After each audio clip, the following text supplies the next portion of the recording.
Assalamualaikum everybody, welcome back to the Weekly Deen Show. My name is Dew Francis and we still have this girl with us.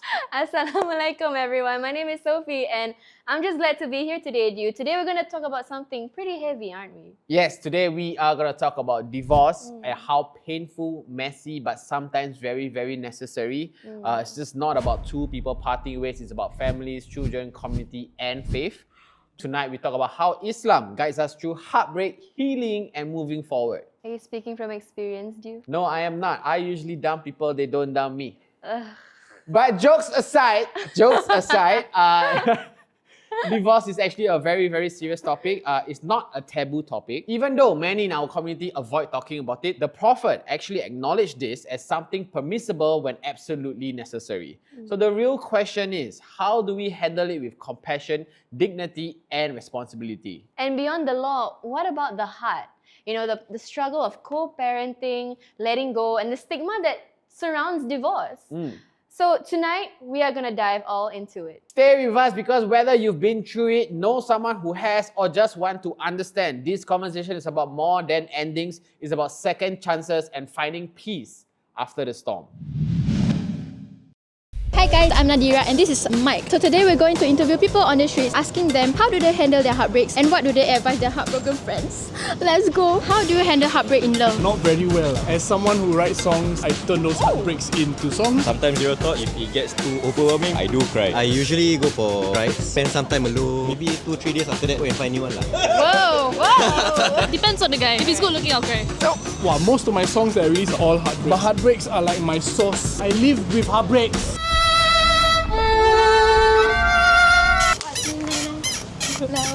If your friend just got divorced or heartbroken, what would you advise them? People come, people go. People in the past, they don't matter anymore. Go on, do the things that you love. Don't be in that dark hole because it can just drag you on forever. It's part of life, just accept it. Move on, just stay single. It's better to stay single. Look out for people that can listen to you. You've been through a breakup or divorce. Mr. Heartbreak Expert is here to talk to you. So this is what the streets has to say about getting through their heartbreak. What do you guys think? Back to you. If any of you men are watching this and feels like your girlfriend is about to break up with you, my advice is go make friends with her sister so that after that you can date her sister.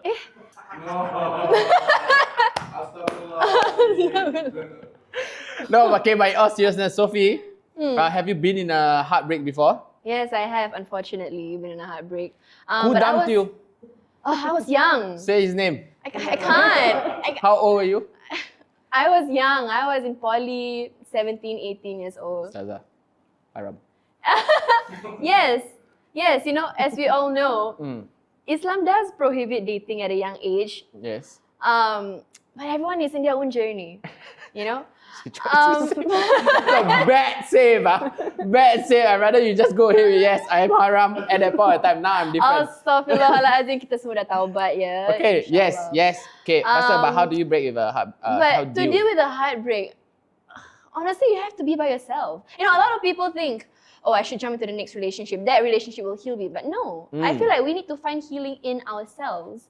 And that's what today's topic is all about. Yes. Heartbreak and divorce and how to deal with it. Yes, and to have this conversation, we invited again, for the fourth time, Ustazah Nur Hidayah. Alhamdulillah.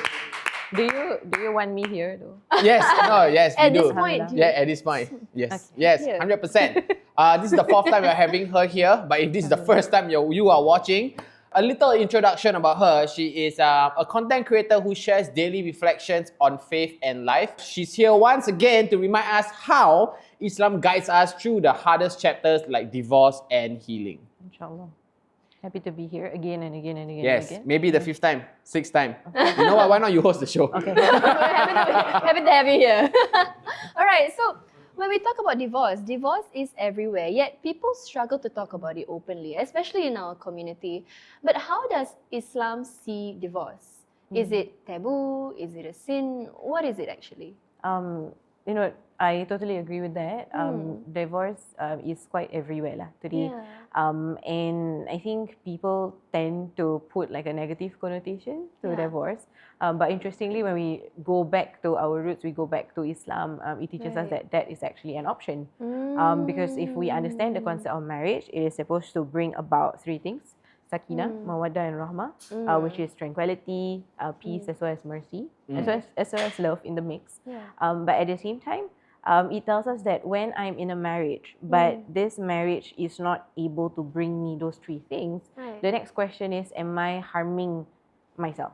Am I harming the other party? Are we causing more pain towards each other than what marriage is supposed to bring? And which is why this concept of divorce is existent in Islam, not as a taboo thing or something that is negative, but it is actually a form of mercy from Allah subhanahu wa ta'ala. And so, because of that, I mean, some people see it as, I mean, Islam views it as mercy. You know, divorce is mercy from Allah. But, you know, going through divorce, nobody really talks about how hard it is and the sabr phase that you have to go through. I mean, everyone just says you have to dua, you have to sabr. But, you know, we don't talk about the hardships that you have to face during the sabr phase. And sometimes when you dua, when you forgive the other party, and when you have done everything in your power, but you still get divorced, and you still cannot move on from the past, how does one see it as not as punishment from Allah, but as mercy from Him? I think this really applies across all borders when we talk about any version of hardship or test in our lives. Because every moment in itself, any discomfort in itself is a test from Allah subhanahu wa ta'ala. And I think it's important to understand that sometimes my test comes in the form of my career. Sometimes my test comes in the form of heartbreaks. Or a divorce that I am experiencing. But it is also to understand that what Islam teaches us is to focus on how much effort am I able to exert, but to not look at the outcome of things. Because I think as human beings, you know, we love outcomes. We love to make sure that a certain output is perfect, a certain output is good. And then the moment the output is not good, then suddenly I feel bad about myself, I feel bad about my marriage, and I feel that I have failed. So I think it's really important to understand that Allah subhanahu wa ta'ala is the kind of God that He values effort. He doesn't value the outcome of things. And even if, for example, the outcome for you is a divorce, it's important for us to understand that it is not something that is shameful in Islam, because what's much more shameful is allowing more injustice or oppression or harm to happen in a marriage, and especially when you're actually afflicting that upon yourself. Does Islam actually encourage people to stay in broken marriages? Relating back to what I just said, the answer will be no. Okay. Because I think culturally we have grown to like adopt this understanding. I am, you know, it's okay if people hurt me as long as I don't hurt other people, right? There's this very cultural concept.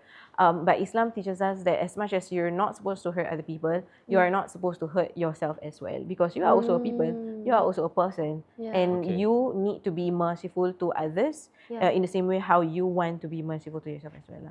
So, I mean, back to that question, right? Because I understand that if, let's say, if you want to file a divorce under the Sharia law, you have to go through counseling sessions. Mediation. Yeah. So, what's the key difference there? Counseling is like you're seeking therapy for a struggle that you're going through. But mediation is bringing both parties together and talk about it and say, okay, is there something that we can negotiate on? Is there something that we can agree on, in a sense that maybe we can continue on this marriage afterwards instead of parting ways? So then that bite is a bit, because my question was, does Islam encourage people to stay in a broken marriage? Because I feel like people only file for divorce if they reach a high point of the marriage where, okay, this cannot work out. And then they go to file a divorce, and then, but then I need to go to counseling.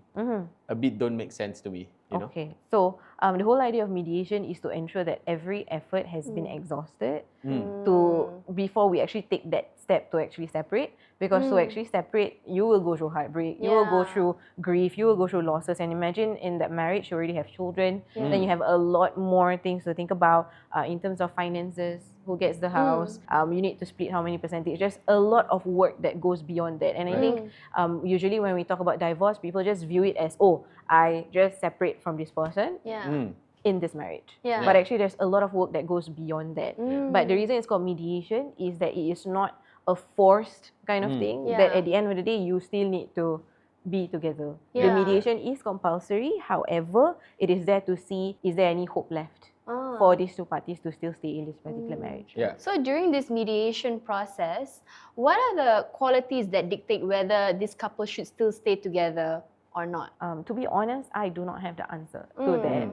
I think this is very useful if we go back to the Sharia court, because there are people who are trained in this field, in this space, and I think it also comes with experience. Okay. Seeing certain flags, seeing certain compromises, because there are in fact couples who, for example, they had never had a counselling therapy session before, and then they go into mediation, and then they realize, hey, this is something that we can actually work on together. Perhaps they needed a different perspective to things, and then we can still continue this particular marriage. Right. Yeah. So it's more of a humanity thing than an Islam thing lah.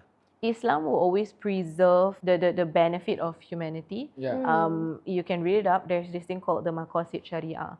So Maqasid Sharia means it is the backbone or the foundation of our rulings and legislation. And the foundation of that is to be able to preserve the human self. Can I preserve, through this ruling or through this action, can I preserve my sanity? Can I preserve my wealth? Can I preserve my dignity? Can I preserve my lineage? And that is the core of why we do things in Islam. So even if, for example, I open up the Quran and then, I do not see the step 1, step 2, step 3 of how a mediation should look like. But the Quran did tell us that if two parties decide to separate, we need to separate with kindness, with compassion, and I feel mediation offers that.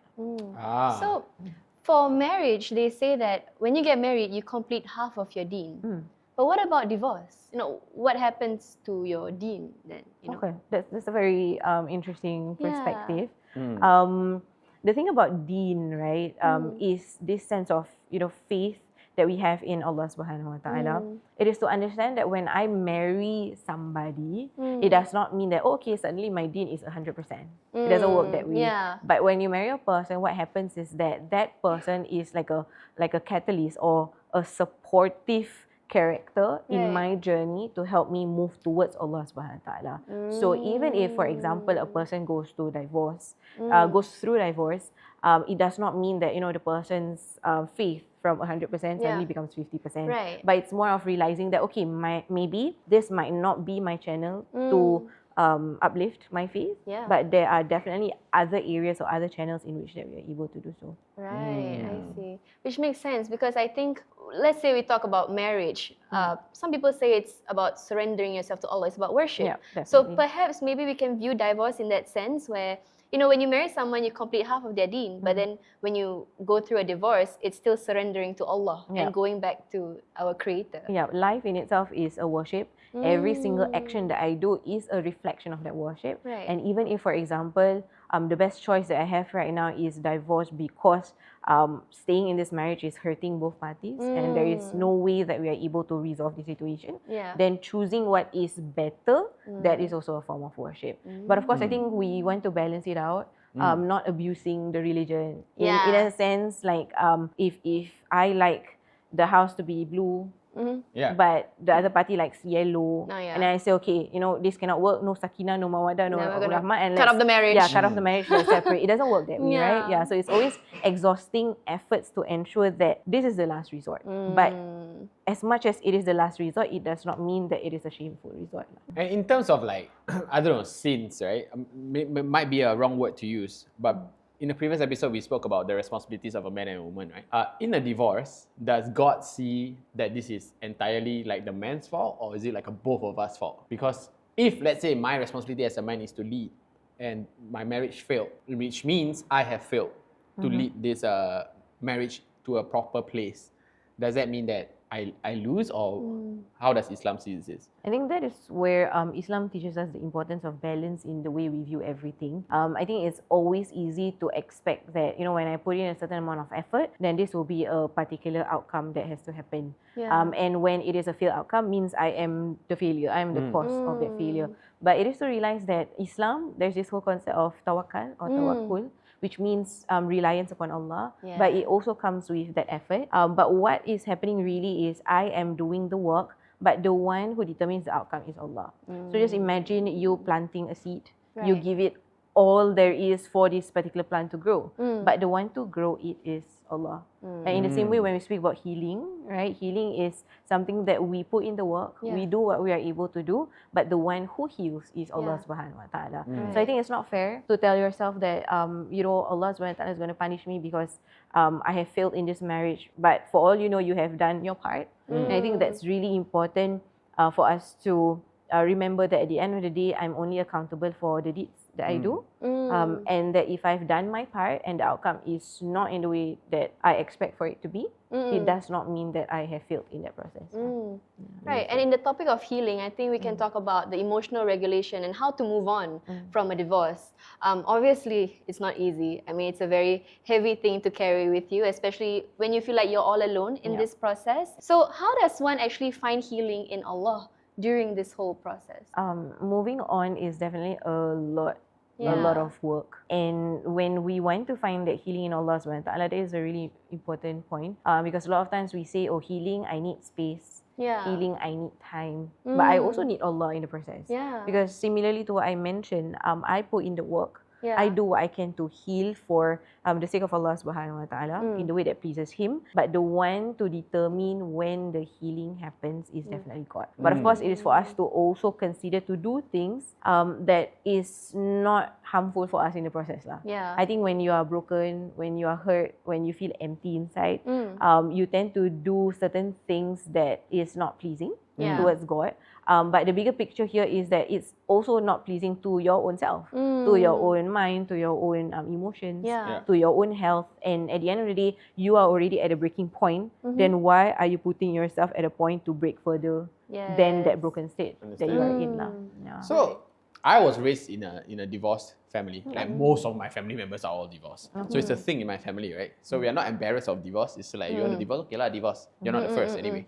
But I am also a child of basically my dad remarried. From my point of view, as a child, right? If let's say my dad remarries and I have a stepmom, is it a sin if I do not view this person as my mother? It's okay. It's okay? It's okay. Ah. Because at the end of the day, we all grow up in the environments in which that we are placed in. That's true. And it's not easy to straight away associate somebody who is new to an identity that we relate to it differently before the existence of this particular person. So even if you find that this person, this is your stepmom, you're not able to see that she is your mother, then that is the reality. But more importantly, can I continue to exercise or practice respect in the process? Right? I did not grow up in like a divorced household, but both my parents divorced. And interestingly, my mom referred to her stepmom as her own mom. Okay. And then my dad referred to his stepmom as auntie. So it's really complex. It really goes back to how the child is able to process that particular experience. But it does not mean at all that it is sinful, as long as we are not disrespectful towards people. So for when we talk about parents and divorce, you know, when you're divorced and you have children, obviously there's more responsibilities that you have to uphold. We were talking about roles in marriage in the previous episodes, but how about the roles of divorced parents? In the Islamic point of view, what is the next course of action when you get divorced and you have children? What if one party doesn't want to co-parent? Let's say, for example, what if they refuse to say, no, I don't want to take care of my children anymore, you can have it. How do we... You can have it. You take. Like, how would we then deal with that? I think at the end of the day, we do not have the capacity to control what people do. And I think that's important for us to understand. And when it comes to like children, it's important to understand that they don't always remember the things that you say or the things that you do, but they will always remember how you make them feel. And I think that's really important. When it comes to co-parenting, like you mentioned, right?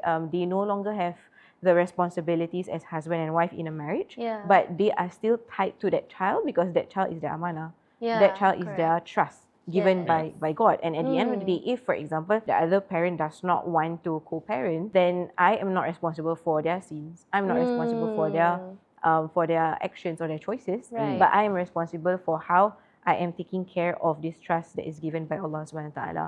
But I think speaking about co-parenting, I'm not a parent.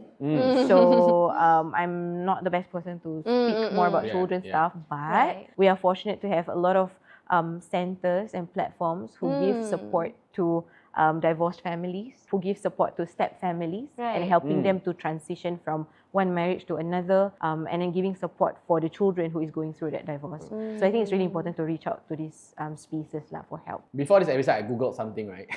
Okay. And to the man who think that divorcing your wife is the end of things, it's not. Because what I learned is that you still have financial responsibility during the waiting period. The husband remains financially responsible for his wife. That is crazy.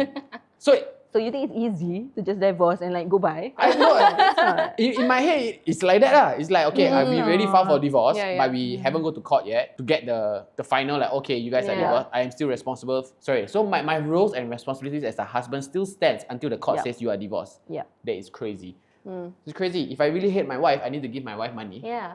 Like you think ending the marriage will end it all? No, it's actually the beginning of something even worse for you. And if you're gonna wait 1 year, that's 1 year of giving money to someone you really don't like anymore, you know? I had a friend who her parents went through divorce. I became friends with her in primary school, but her parents eventually divorced during O-levels. Oh dear. So you imagine the maintenance until the O-level. Oh no. Yeah. But this maintenance is like, again, like both of us decide lah. It's not like a X amount. From what I know, it is based on the court's advice. Okay. Yeah, and when you go through the divorce process, there's going to be the legal people who is able to advise you accordingly lah, based on your capacity as a husband, your capacity as a wife. Last question. What advice would you give to friends or family supporting someone going through a divorce? Like, what should we not say?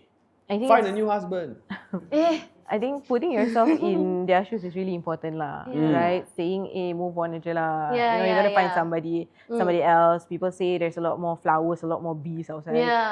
But in reality, going through that phase is not easy. I think it's easy for us to expect people to move on quickly because mind over matter. But I think it's important to offer to ask them, what is something that I can do for you in this moment in time? And even if they do not know what you can do for them, they at least know that you are here to support them. And one concept that I really love, actually two concepts.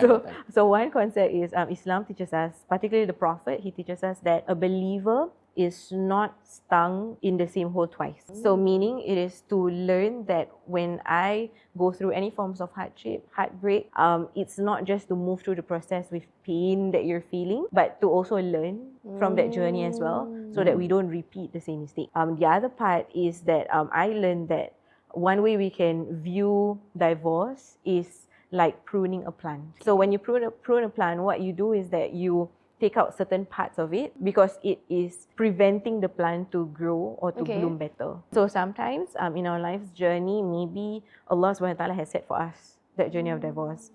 Don't view it as a chapter of failure. View it as Allah is actually pruning you so that you can grow better into your best self, inshallah. And so So your first point was that the bee doesn't sting the same spot twice. No bees. What did you say The again? believer is not stung in the same hole twice. Twice. Okay. So let me give you So you go into that hole, right? Yeah. Then the next time you see that hole, you don't go into that hole. But that's up to us, right? Of course lah. Okay. Because in my head, I'm like, okay, because I truly believe that everything is written, right? And I also agree with you that, we learn from the lessons that is taught to us, right? Because I have some friends who like, they get engaged. And then they break up, marriage didn't go through, wait 1 year, and then suddenly they start dating again. Then I'm like, then they got married. And I'm like, what? Didn't you learn your lesson? Like, didn't you like learn your lesson from the previous one, why you guys didn't get married? Is it from the same? Is it marrying the same person? Yes. Okay. Cannot divorce. marry the same person twice. Yeah, no, so they were engaged. Okay. The marriage didn't go through. Oh, okay. Yeah, and then 1 year later, They tried again? They tried again. And then they got married? Yeah. Okay. Yeah. Are they at a better place now? Are they better I don't know. versions of themselves now? Perhaps maybe they were younger Maybe. and they had mistakes that they didn't learn from. They couldn't see eye to eye. They weren't compatible enough. And then maybe now their du'as or prayers or whatever are answered. Maybe that's just their journey. I think it's They a want to case by case basis lah. Okay. Right. No, just a question. Because I'm like, okay, then they didn't learn their lesson, lah, right? No, I think we can see it as they did learn their lesson, and that's why they were They able learned to their work out. lesson, yeah. Because if they didn't learn their lesson, then They I will don't break think, again. yeah, they wouldn't do it again. But I want to say, as a child of divorce, it's not that bad actually. Oh, Okay, Really? alhamdulillah. okay. One of the it might sound like a stupid benefit, right? So, divorced single parent, and my parents got divorced when I was 10 or 11. Okay, so I went through secondary school. Okay. With no parent, a single parent, right? They give you coupons. Oh, is it? Yes. There's because- support, right? Yeah, the single parent. Ah, okay. So when you buy food at the canteen, it's discounted lah. No, like literally they give you a $2 coupon. Oh. It's not even discounted. Okay. It's free. Oh wow. Just Yeah. for you. Yeah, for me and my brothers and all of us got coupons. And this is on top of the pocket money that. So like, can you imagine we go to school, we use the coupon, but we Yeah. save the $2 that our dads gave us. It's not So that that's bad. the really- benefit thing. For children. For Yeah. children. Right, Okay, right, but right. the disbenefit is this, and this is what I learned recently, right? If you're very young, I mean, this is heavily dependent on age, okay? And trauma start from 0 to 7 onwards, and you remember a lot of things then, but you don't realize that it's affecting your life. So one of the things that I learned is that I saw my parents fighting all the time, and I never really understood love until a very old age. And I realized it was because I never saw my parents in love. So that's the disadvantage of a divorce. The advantage is you get coupons. And that can really that can really affect how you are in the future, because I feel like whatever habits that you have or whatever you see when you are a child, it will manifest into your adulthood. Yeah. So like you said, you saw your parents fighting constantly, then this completely changes your perspective on love in the future. And Yeah. you might make silly mistakes, or you might even do the same thing Yeah. because that's the only type of love that you are familiar with. Correct. You know, and that's why I feel like when we meet someone who doesn't have good emotional regulation when it comes to relationships, we can't be the one to judge, because they might go through things that we don't even know about, and it might be a struggle to them as well. For the viewers at home who are going through heartbreaks or going through a very difficult period of your time in marriage, what do you think is one surah or dua they can hold on to that can lead them to the better path? I think, you know, as human as we are, sometimes we love to like associate, okay, if I go through this, then this is the dua. If I go through this, then this is the thing that I will read. Yeah. And sometimes we are so dependent on what we read. And then if things don't turn out the way we want it to be, and then we start to question the effectiveness of that That's true. verse or of that dua that I'm and then you trying start to read. questioning religion. Yeah. Or whether So I this think is dua is very powerful because you can do it anytime, anywhere. But what's more important is, can I invite more sincerity in my dua, in asking Allah Subhanahu Wa Taala? Because a person can be reciting the same powerful dua 10 times, but they don't understand, but they don't believe in it, but they just recite it because it's muscle memory, then it doesn't bring about that same effect compared to a person who just says, you know, Ya Allah, I don't know what to do, please help me. That is already powerful because I'm inviting Allah Subhanahu Wa Taala in to intervene in the process. Make your own dua in the way that you can connect with Allah, in the way that you can be sincere. That's much more powerful than just relying on a certain verse. But of course, if, for example, there are verses, chapters in the Quran that invites healing, that invites us to be reminded of patience. If you want to do that, by all means, because these are our sources. But more importantly, let us have that intentionality in asking. Correct. And unfortunately, we've ran out of time, so that's all the time we have. Thank you so much again for the 4th time. Alhamdulillah. Hopefully, there's a 5th and 6th and 7th and 8th time. To the people watching at home, and if, let's say, you are going through something rough and you are thinking of a divorce, we hope this episode has helped you. No, that is actually not a sin. And no, if that, you know, most of the times it's just taboo. You know, like divorce, you get your used goods or whatever it is. These are just old sayings. If, let's say, you're really going through a hard time and you think that you're causing hurt to each other, maybe a divorce is really a correct choice.